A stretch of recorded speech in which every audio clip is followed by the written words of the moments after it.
Hey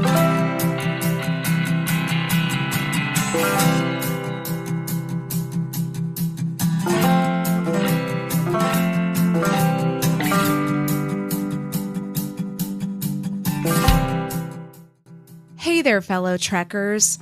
I'm Linda, your park ranger, here to introduce today's adventure.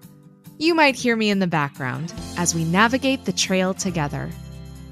Today, we're setting off on an intermediate hike to learn how to build your own custom lessons in Nearpod. Nearpod is an interactive instructional platform that allows educators to create engaging, multimedia-rich lessons with real-time student participation and feedback. But it can be a little intimidating to get started with over 20 lesson tools available in the custom builder. Fear not, today's hike will walk you through them. As you explore, you can keep following the Nearpod Trail or blaze a new one. We've mapped out beginner, intermediate, and advanced trails for every level of EdTech hiker, covering a range of powerful classroom technology tools. Can't spot the next landmark on your journey? Check back soon. We're always adding new trails to explore. Even better, subscribe so you never miss a new path to discovery. Lace up your boots. It's time to hit the trail. Mark, thanks so much for being our trail guide. I'm super excited to learn a little bit more about Nearpod. So today our focus is going to be building activities with Nearpod in the Nearpod platform from scratch. So we're really looking at going beyond those pre-made custom activities that Nearpod has for us and seeing what we can make ourselves to really enhance our lessons and get the most out of everything we have here today.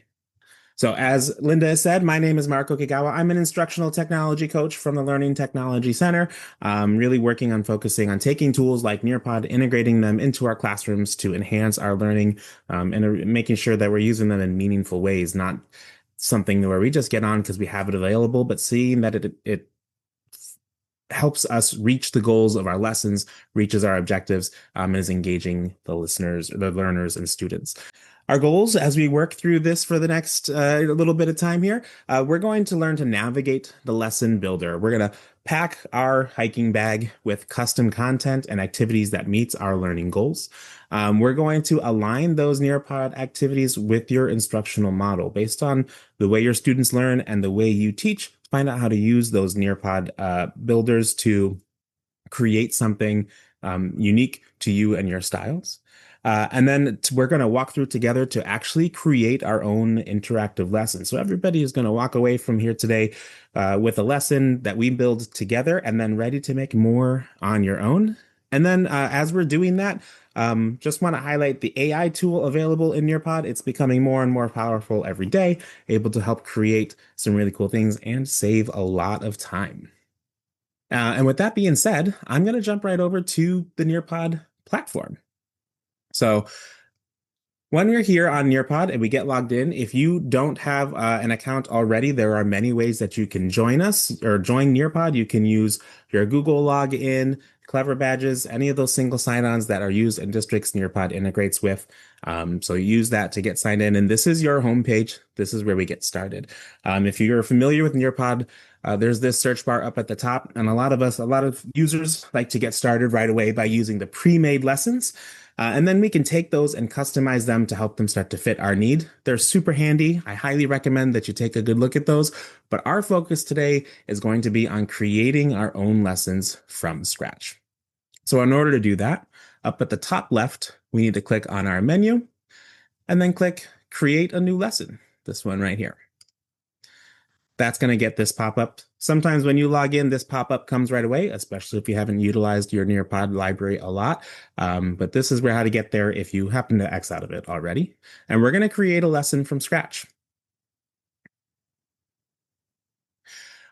Once you start creating a lesson, it prompts you to look at some pre-made activities. This is what you can use to make your own lesson using activities that are already existing on Nearpod. So you can take those pre-made lessons and everything and use bits and pieces of them to make your own.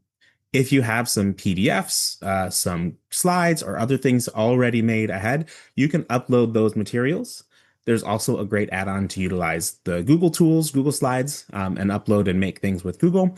But today we're going to focus on using the blank slide and activities button right here to start to make all of our own activities from scratch.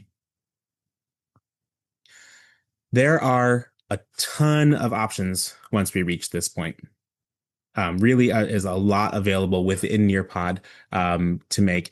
They have them broken down into the activities section and then the media section, and then one more, the math manipulatives section. These are all available to make your own content from scratch that fits your lesson needs. The activities section are a lot of the interactive features available on Nearpod. These are things where when you put them in your lesson, you're hoping and expecting that your students are going to respond. Whether it's answering a quick question, completing a full quiz or test of some sort, collaborating with others, like if you checked out that collaborate board I had at the start of our meeting today, any of those. The media is where you're going to use for those teaching portions of your lesson. Creating slides for your students to look at, embedding videos, taking a VR field trip with a 360-degree picture of an area that might be relevant to your lesson, or even having them go to websites and other content that's available directly while maintained within your Nearpod lesson. So I like to think of these not as the media and the activities, but sort of the show and then the engage portions of the Nearpod library.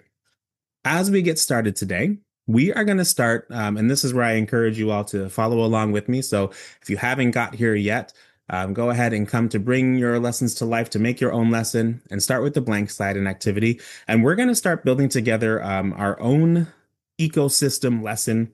You can certainly not make it match mine exactly, but we'll walk through a lot of the steps and talk about a lot of the different pieces of the Nearpod lesson builder here so that you can have one ready to go at the end of this webinar.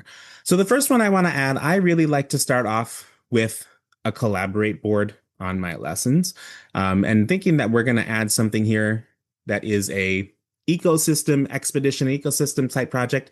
Figured it fit well for a tech track. We're going to take this collaborate board and we're going to ask our students, whenever they're completing this lesson, to answer a question using this board. It's real simple to do that. Up at the top, the collaborate board topic. You can type your question there or just the topic word and then your question in the description. Either works. So our question that we're going to put in this lesson is, if you could visit any ecosystem in the world, where would you go? And what would you expect to see? So this is what the students are going to see when they log on, and then they're able to respond to this question. In the description section, I'm just going to give the students a couple of ideas, engaging them with thinking about ecosystems. So that's where I might list some ecosystems that they could start to think about: rainforest, desert, tundra, etc. For the purpose of today, I'm not going to add any media there just because we don't have any prepared since we're doing this live and together. But that add media button is a great way to load up some pictures that might get your students thinking about things. You can record a small or give a small voice recording, PDFs, anything you have available that might get them thinking a little more on this topic. One of the ways that I have started to use it recently is I use my Google Gemini Nano Banana to give me some images that are relevant to my topic and then load that image up just to spark a little thought in my students. When the students join this lesson, they'll click on that share your thoughts button at the bottom. They can also search the web for pictures, record themselves, all sorts of cool ways to participate, and they can click that send button and it shows up. Fantastic tool, easy to use, and they can like and comment on each other's posts. I don't know if we can comment right now because we're still in sort of this preview mode, but this is how your students start to collaborate. Very similar to if one of the tools you listed that you use is Padlet, sort of like having a Padlet built into your lesson. Let's go ahead and click that add new and look at some of the other types of things that we can add. So as I showed before, there is a huge selection of tools that are available for you to get started. Some of the ones that I mentioned but didn't show directly. An open-ended question allows you to pose a question to your students. They type in a short answer, and then you can see their answers in real time while they're engaged in the lesson. And a poll is very, very similar, only instead of being open-ended, you provide the options for the poll and the students vote. And you can see those answers in real time too. For those of you who have math brains like me, one of the things the poll will do while you're in a live lesson is give you a nice little pie chart of the results from your students' responses. And I love to talk about that data, what it means if we're seeing X percentage of this, what are we not seeing, and things like that. So a great way to spark some of those um, discussions with your students there.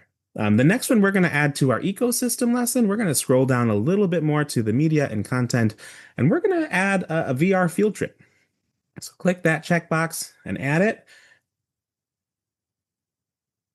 And we can see here it previews with us tons of places powered by 360 cities that we can go visit. And when you select any of these in your lesson, you get a 360-degree view of this area that the students can zoom, click, circle, see. Also works in VR if they happen to have VR devices. But otherwise, it just shows it as a nice full screen image. So let's use the search bar up at the top and let's search for the Great Barrier Reef. Just thinking about some cool ecosystems going to the other side of the world, something that maybe not a lot of our students are going to be able to see. And press the enter key, and we get a lot of options there. Pick any one that you like. Click on one, and then you can click. Did you double click there? And you can start to preview and see it and get what you like. You can zoom in, and then if you click and pull side to the side, yeah, you can scroll and see around. So a way to kind of drop your students into your lesson and let them see what you have available. And now that we've got two locations in our lesson, we want to make sure that we are engaging our students there, right? Yes, it's fun to go visit and explore, but let's make sure that this is academic for them as well. So let's click that Add New. And we might wrap up after these students go on one of these virtual field trips with an open-ended question. So that was up near the top. There we go. And let's ask our students for this question here. What are two living things and two non-living things you saw in these ecosystems?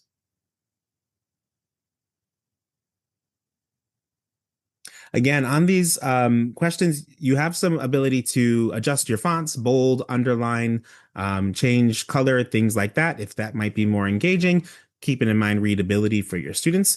And then over on the right, you can also add in pictures or media if that's going to help your students with comprehension, understanding. You can read your question out loud for your students and record it there for them. So some great ways to engage your students with these activities. On the top right of this, we also have the ability to add a timer. So if you don't want to give your students an unlimited amount of time, you want this slide to have a default. We're only going to take 1 minute, we'll say, on this question. You can use this timer and limit that so that they have limited time to respond to your questions. This is a great way to get your students engaged. I've never had a student not enjoy the VR field trip and get them thinking about things and starting to respond with what they see by using these open-ended questions in collaboration with those. All right. Next thing we're going to add to our lesson, we're going to add just a little bit of gamification, a little bit of mid-lesson assessment to it here. So let's click that Add New button. And we'll use what tends to be some of everybody's favorite is that time to climb. And this is one of our AI-enabled tools. So when you add a time to climb, you can use AI to generate your questions for you, which is really fantastic. Over on the far right-hand side on that toolbar is the Add Questions with AI. If you're not seeing the toolbar, there's just that little arrow in the middle of the screen that you can click to kind of show or hide that toolbar available. But go ahead, let's click that Add Questions with AI. And we just give it a quick prompt, create questions about, and we'll say, let's go ahead about, well, let's just say ecosystems. We'll keep it relatively simple. As always, when using AI, the more you or the better you prompt it, the better your results are going to be. And then we want to make this a time to climb quiz game. Yeah, switch that from being just a standard multiple choice. Of course, you're welcome to use that if you don't want the gamification piece, but we're going to do the time to climb and click create questions. When using the AI, it does a great job coming up with your questions, and my favorite part, coming up with the wrong answers to your questions. Super handy. That always takes me a really long time. But you always have to make sure that you are checking them for accuracy. AI can and does make mistakes. So it generated for us here. It should have given us about 10 questions. We can use all, we can use one, we can use none, whatever we'd like, but take your time to look through them. Whichever ones you like and you want to use, click the checkbox to. If you do decide you want to use all of them, there's a nice convenient select all box up at the top. You can click that. And then you can, at the bottom, click save and edit questions. And it puts them into your quiz. This is where, if you noticed one of the questions had a mistake, you can edit it. The question that was defaulted on the time to climb when we first opened it up, that was up at the top in blank and in red saying, hey, there's a problem here. That was what Linda just clicked off for us there so that it's ready to go. But we now have, within seconds, using AI, a 10-question gamified multiple choice quiz for our students to use. We can also click, let's add new again. And this time we're going to add just a little bit different multiple choice to see how that one works. So we'll add a multiple choice 2 here. So this is going to be as a separate slide from the time to climb. They would complete the time to climb. And then if we added this multiple choice, they would see this after that. So here we can click, or we can use, or add our questions. We can use the add questions with AI button again. And we won't go through that whole process, but we would want to make sure we use the standard multiple choice. And of course, if you have your own ready to go, then you can type in your own questions and utilize those. And we'll pick 2 here and insert them. Oh, it's still generating, so it wants us to be patient. And then we save and insert our questions, and we have them available. You can enhance your questions by adding media. Again, images, audio recordings, even videos can be added to put more into your questions. You can also add images to the answer types if you want them to select an image, if you have those available, which all work pretty fantastic. If we click add new, just while we're talking about ways to assess, get students answering questions and participating, some of the other fantastic options that are really easy to use, the drag and drop. You give a list or 2 or categories and then word banks, and your students will have to upgrade to be able to use that one. So that's behind the paywall. But your students would then sort the words into categories. There is the, will you click that add new for me again, Linda? And we don't have to add all these, but we'll just talk briefly about all the options. The draw activity should not be behind the premium. And that one allows you to upload a PDF or an image, and then students can actually draw on it, annotate it, highlight text, add text box, all sorts of fantastic tools there. One of the easiest ways that I like to use to take some of my old paper worksheets and make them digital for my students to interact with is by creating it here. With a draw activity. This is a pretty picture. There is also a matching pairs, a memory, and a fill in the blank. The fill in the blank is actually one of my favorites there. But it's sort of confusing to use. So you get here and you're like, okay, well, what do I do? It's really simple. All you would do is load in a paragraph of text and paste it in there, and then click next on the top right. And now you click on the words that you want to become blanks. And you can see as we click, it drops them over in a word bank on the left-hand side. And then once we're finished with it, it will show those as empty boxes for the students to use. One of the few drawbacks of this is you cannot have a multi-word single answer. So if we wanted lorem ipsum to be one piece there, it won't do that for us. It will always do it as 2 words together, or 2 separate words, but always an option. All right, next stop on our hike is we're going to look at some of these multimedia tools. So let's click that Add New on the top left there again. And we're going to scroll down and add a video. For those of you that are Edpuzzle users, this is Nearpod's answer to Edpuzzle. When you add a video, you can create your own interactive is what we're being prompted there. But if you use the video library search bar up at the top, you can search based on a topic for tons of videos, so many available.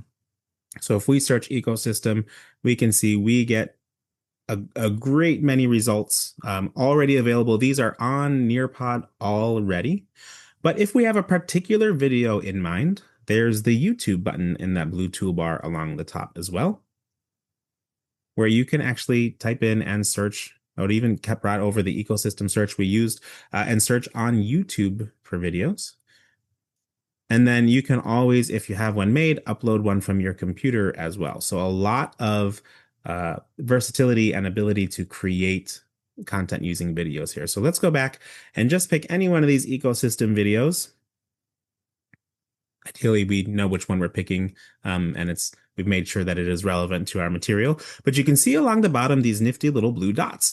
This is where you can add activities in the video. So while you're using this in a lesson, the video will play. It will pause at each of these blue dots for the students to answer or respond to a question. If you don't like one that you see, when you click on it, you can edit it.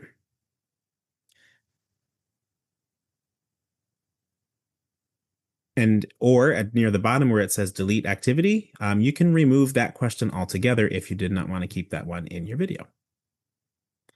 If you happen to come across a video that has no questions inserted, let's say you're using one from YouTube or uploading your own, by using that add activity button down at the bottom, we can insert a new question, whether it's open-ended or multiple choice, and ask our students to respond at that point. One of the greatest pieces of this, when you're using this to facilitate a lesson, there is a nice little checkbox that says students have to respond before proceeding. So they cannot skip the questions. They have to answer. It really makes sure that they are engaged, paying attention, and not using this video as a time to space out a little bit and let the video play, but actually getting something from the content that we're presenting with them. Let's go ahead and click on Add New, and we'll look at some of just these other interactive media tools that are down there. Slideshow allows you to build your own slides within Nearpod. Works very similar to building within a slideshow within Google for presenting materials to your students. These are things that they aren't going to be as interactive with, but more to show them the content. We looked at the VR Fieldtrip. Web content allows you to paste a link to a web page and take them directly there without them having to sign out of the lesson or even leave the Nearpod platform directly. It just opens it up as a window within there. So if they need to go to a website like Newsella or something like that to read, you can give them a link to that. It also will work. They can sign into Mayan through Nearpod and read books on Mayan or anything like that, but it stays within the lesson for them so that they're not having to open up a new tab and go to it separately. PHET simulation is very, very science-based. This allows them to use interactive like physics simulators, circuit builders, stuff like that. Some really cool options there to get your students engaged in the many types of lessons they have. So you can see after adding it, you pick which one of the simulators you would like to use. And then the students during the lesson are able to interact with that to simulate various environments. Great for making the science-based Nearpod lessons a lot more engaging. And then the last stop I want to make as we explore all these tools today, I skipped over before, and we've kind of touched on it a little bit, is the quiz activity. So a lot of the teachers, when I'm working with Nearpod, they ask, well, why have a time to climb, a multiple choice, and a quiz? And the quiz allows us to put multiple activities on one slide.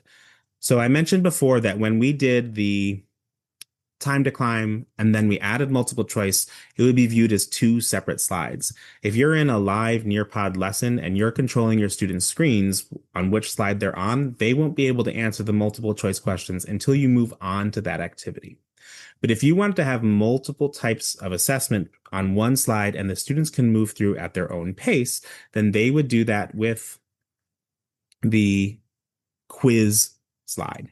So here, our toolbar on the right has one extra option now that we're on the quiz page. It's quiz activities. And if we click that, we can see we can add any of these types of activities to our quiz, as many as you would like.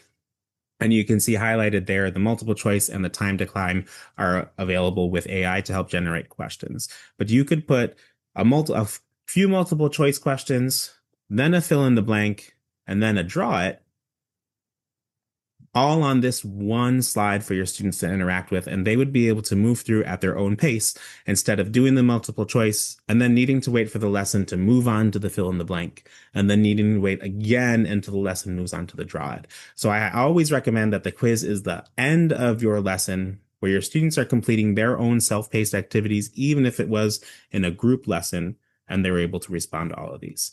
As far as building the questions and the content, it's all done the same as when you do these activities individually. And so you would make those the same way that we practiced earlier. All of these things that we just added to our ecosystems lesson, I know this isn't our most engaging lesson because we kind of jumped around a little bit. All of the things that we added here, though, we can add to the pre-made lessons on Nearpod. So getting this practice with building your own lessons from scratch, exploring with the many different tools and activities that we can use, and learning which ones you like, which ones work with your learners, and which ones don't, we can then go and add to one of the pre-made lessons that we find in the Nearpod library when you want to customize it for yourself. Really a fantastic tool to start to enhance and save and make sure that your lessons are meeting your needs and everything you're looking for when you're teaching. I can see Linda's hovering over that preview lesson button there. That is a handy thing as you're building. If you want to see what this will look like for the students, you hit that preview lesson button.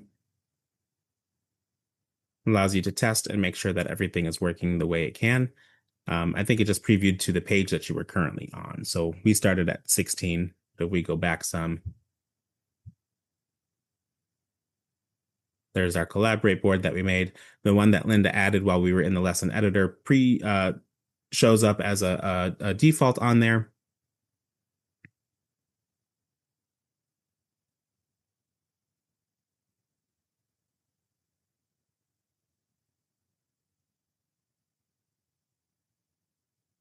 And you can test and explore your lesson or share it with a colleague, have them test it out, make sure that everything's working right and engaging for you. You're good to go.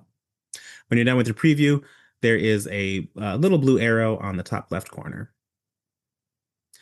Last thing we would need to do after we build our lesson is save and exit. Right now, our save and exit button is not clickable, which means that somewhere on one of our slides, we have some errors. That would be one of them so that we can delete the quiz altogether, and it'll fix that problem there. Since that teach button showing up shows that it saved and is ready to go properly. So from there, we have the ability to launch our lesson and engage our students.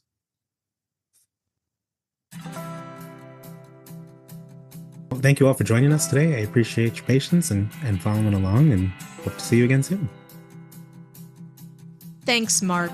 We'll see you on the next hike.